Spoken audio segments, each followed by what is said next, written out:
मुख्यमंत्री फडणवीसांच्या अध्यक्षतेखाली वर्षा निवासस्थानी महायुतीच्या समन्वय समितीची बैठक। तर जरांगेंच्या भेटीनंतर सरकारी शिष्टमंडळ सुद्धा वर्षावर। जरांगेंसोबतच्या चर्चेचा तपशील मुख्यमंत्र्यांना देणार।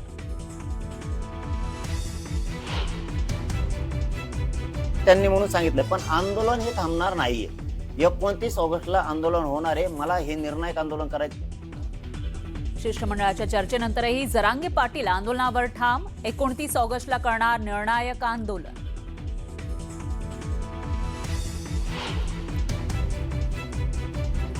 मराठा आरक्षणाची अंमलबजावणी करण्यास शासनाकडून चुका झाल्यात। मंत्री विखे पाटलांची कबुली। तर जरांगेंना आंदोलन न करण्याची विखे पाटलांकडून विनंती।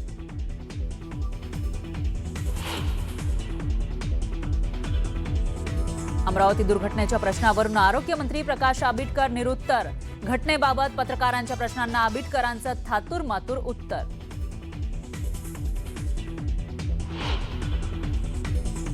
शेतकरी कर्जमाफीचा दुसरा हप्ता जारी। 6 लाखपेक्षा जास्त शेतकऱ्यांना 5086 कोटी रुपये वितरित।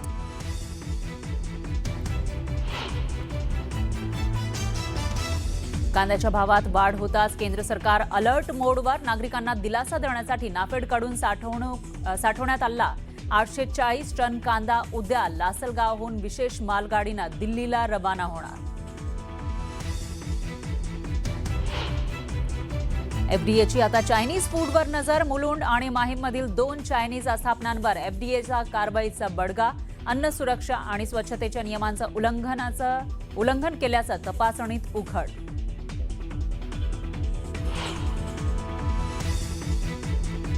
भिवंडी महापालिकेच्या प्रभाग समिती सभापती रजिता मोहन कोंडा यांच्या पतीनं सभापतींच्या खुर्चीत बसून घेतली। महानगरपालिका कर्मचाऱ्यांसोबत बैठक। महिला लोकप्रतिनिधींच्या अधिकारांवर पुरुषांचा हस्तक्षेप होतोय का, उपस्थित केला जातोय सवाल।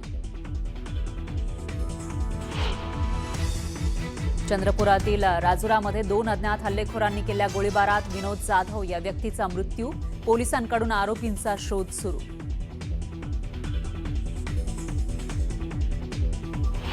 बाबा रामदेव जी की बात है, उन्होंने हर मर्यादा लांघ दी है और उन्होंने जो है जिस तरह की टिप्पणी एक महिला पर की है, सारा समाज शर्मसार है। कंगना रनौत यांचा रामदेव बाबांवर जोरदार पलटवार। रामदेव बाबांच्या टीकेनंतर वादाला फुटलं तोंड।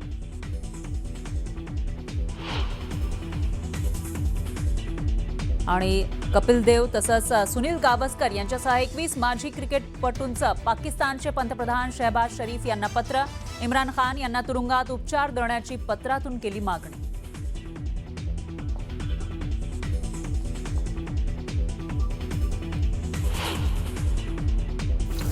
मंडळी नमस्कार, मी विलास बडे घेऊन आलोय बडे मुद्दे।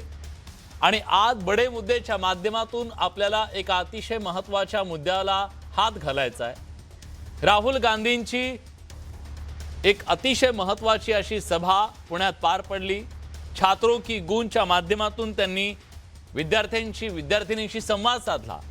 पण हा संवाद साधत असताना राहुल गांधींनी महिलांच्या प्रती खरं तर त्यांना एक आवाहन केलं की तुम्ही पिंजरा तोडा।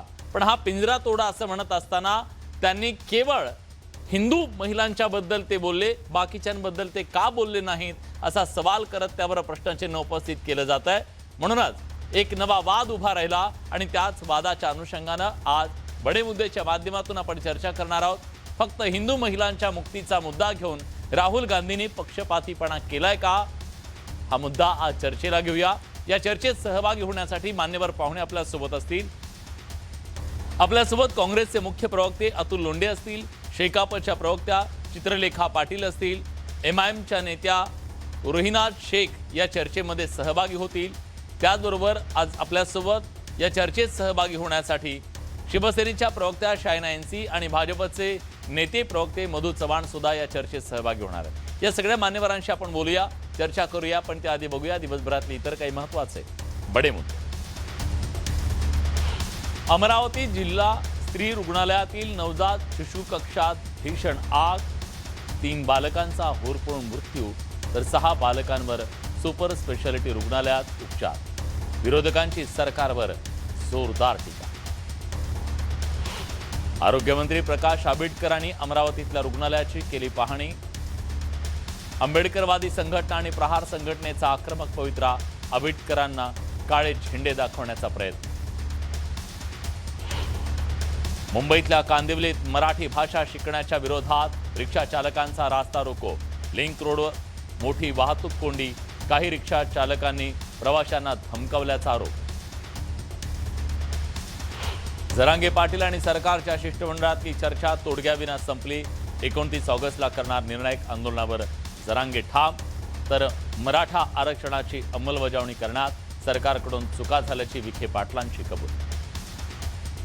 आणि शेवटचा मुद्दा, तुकाराम मुंडेंच्या कारवाईनंतरही हॉटेल चालकांचा निष्काळजीपणा सुरूच. नालासोपाऱ्यामध्ये भातावर उंदीर, तर संभाजीनगरच्या वैजापुरात कचोरीत आढळल्या लेंड्या.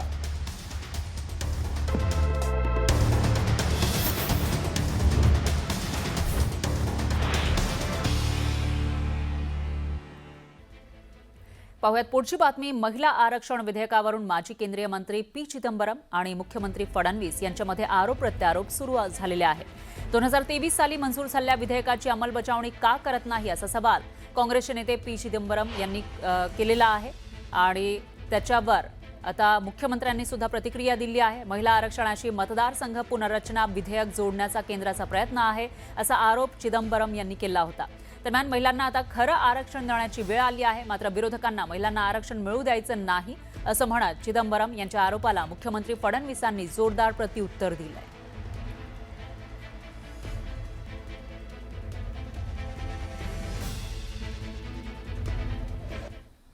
106th Constitution Amendment Bill has been passed in December 2023. That bill allows for women's reservation in 543-member Lok Sabha. Why don't they implement that? Why do they want to bring another bill for women's reservation? They are unnecessarily and mischievously linking women's reservation with delimitation. त्यांना महिलांना आरक्षण द्यायचं नाही. 23ला त्यांनी विधेयकाला support याकरता दिला की 23मध्ये त्यांना माहिती होतं आपण समर्थन दिलं नाही तरी हे विधेयक पास होणार आहे. त्यामुळे बहती गंगेमध्ये हात धोलो अशा पद्धतीनं त्यांनी त्यावेळेस समर्थन दिलं. आणि आता ज्यावेळी खरं महिला आरक्षण देण्याची वेळ आली त्यावेळी मात्र विधेयकाला त्यांनी विरोध केला. आता हे डिलिमिटेशन सांगतायत. डिलिमिटेशनचा निर्णय हा 2023 सालीच झालाय आणि त्याला काँग्रेसनी मतदान करून मान्यता दिली आहे. आज आलेला निर्णय नाही.